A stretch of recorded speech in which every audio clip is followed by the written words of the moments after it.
Okay, so let's take a look and talk a bit about what is Arduino and what isn't. So here we have different versions of the Arduino.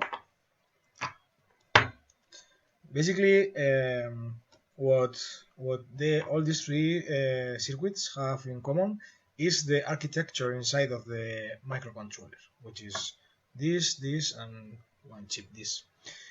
There is microcontrollers and microprocessors. Okay, so this is a Raspberry Pi. I'm sure you hear about a Raspberry Pi before. This is a normal Raspberry Pi, and this is a Raspberry Pi Zero.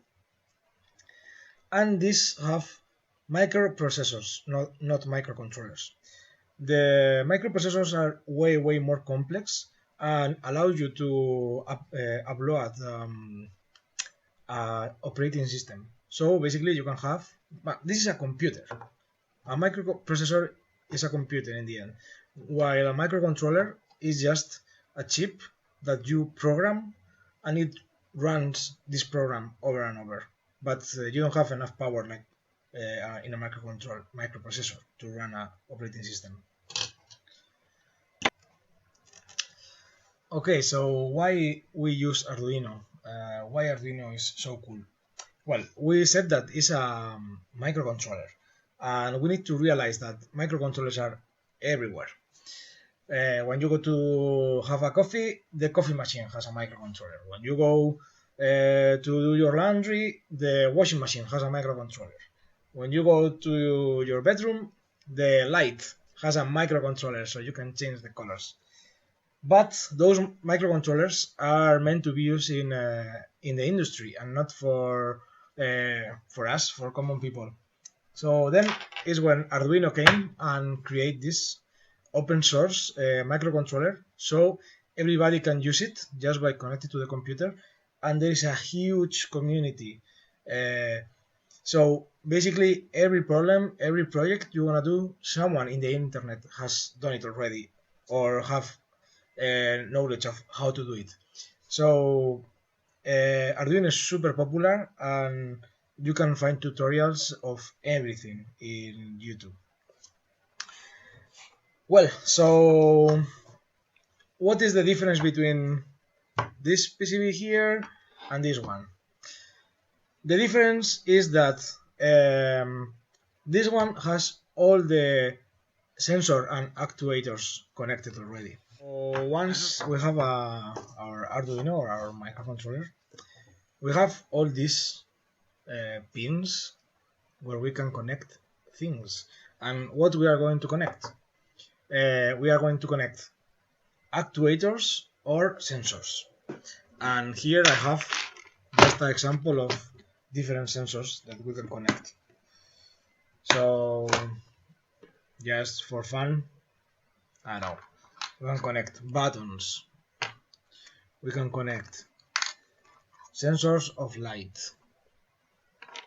Here we have a joystick, so we can move something with the joystick.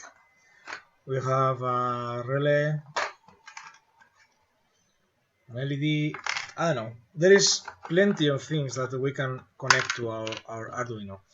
So basically it's just a matter of think in a problem we need to solve, and then find the proper sensor and actuators that we can use. But luckily for us, we have our SumoBot.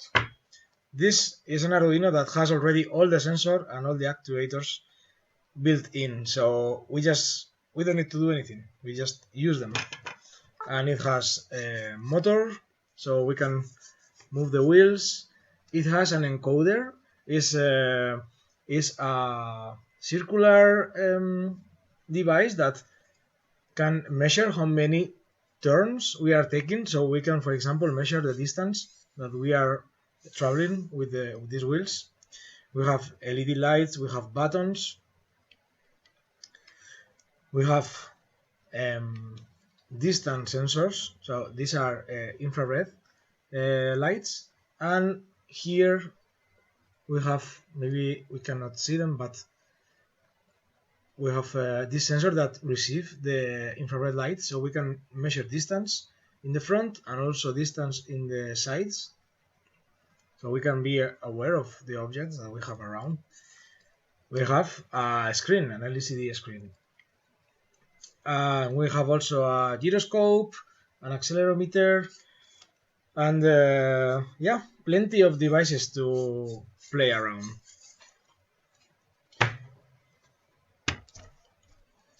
Okay, so how do we interact with the code in Arduino?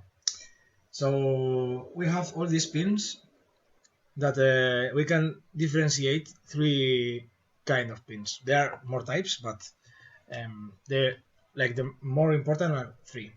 We have digital pins, and these digital pins can be used for input and output, so they can read and write. We have analog pins that they can read, so they are inputs, and we have PWM. This PWM it means pulse width modulation. For the digital, we can have values of 0 or 1. In this case, that depends on the voltage of our circuit. In this case, for this Arduino and for the Sumo bot, is 5 volts. So we can have a low, which is a 0, and we can have a high, which is a 1. And the difference between that is that 0 is on the 0 voltage and 1 is on 5 volts for this PCB. Then we have the analog input. It uses an ADC, which is an analog to digital converter, and it has a resolution of 8 bits. What means that we have 2 to the power of 8 possibilities when we read the signal. So we have an input between 0 and 5, and we have 2 to the power of 8 steps. And basically that is how we read an analog signal and we save it in the digital world. So for example, a signal of 5 volts will be 2056.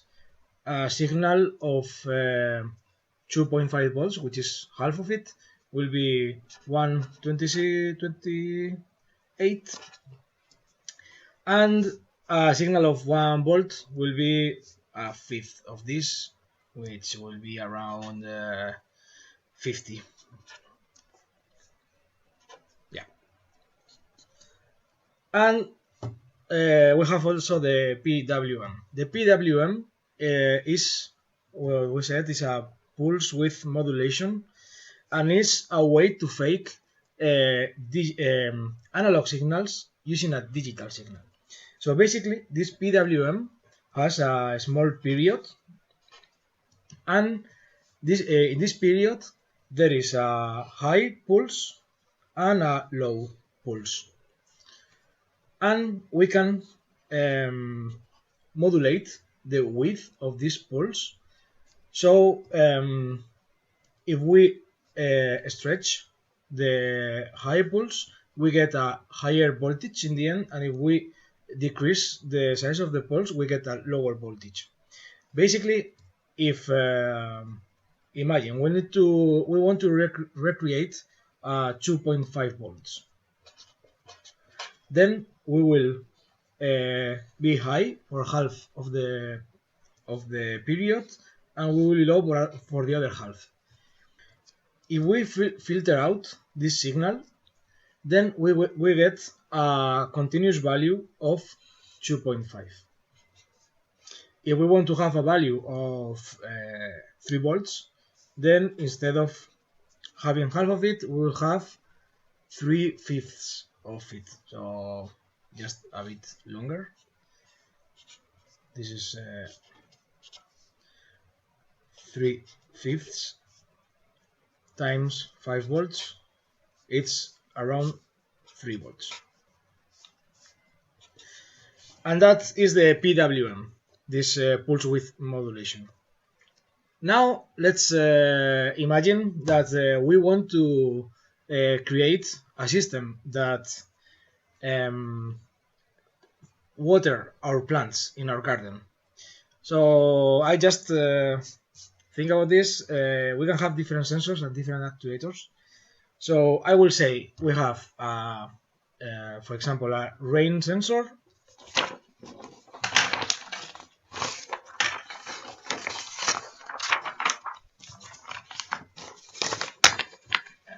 So we'll have a rain sensor, which is something like this, that has some kind of circuit, detects uh, drops of water, and this output a 0 or a 1. So this is a digital input. Then we have our moisture sensor, which is something like this, with also a circuit that tell us how wet is the soil in the pot, and this gives us a value from 0 to 5 volts. So this is an analog input for the Arduino. Then we will have an LED, a light, which basically lights up when the pot has enough water, for example. This is a digital output for the Arduino. And then we will have a pump. This pump has a motor that uses a PWM signal to work, because we can change how much water we push depending on if we give them 5 volts or 3 volts. So this is an PWM output. Then with this for 2 sensors and 2 actuators, we can create our system, and we can decide whatever. If when it rains, then we don't do anything. If the soil is wet, we don't do anything. And if there's no rain, there is no water in the pot, then we turn on the pump.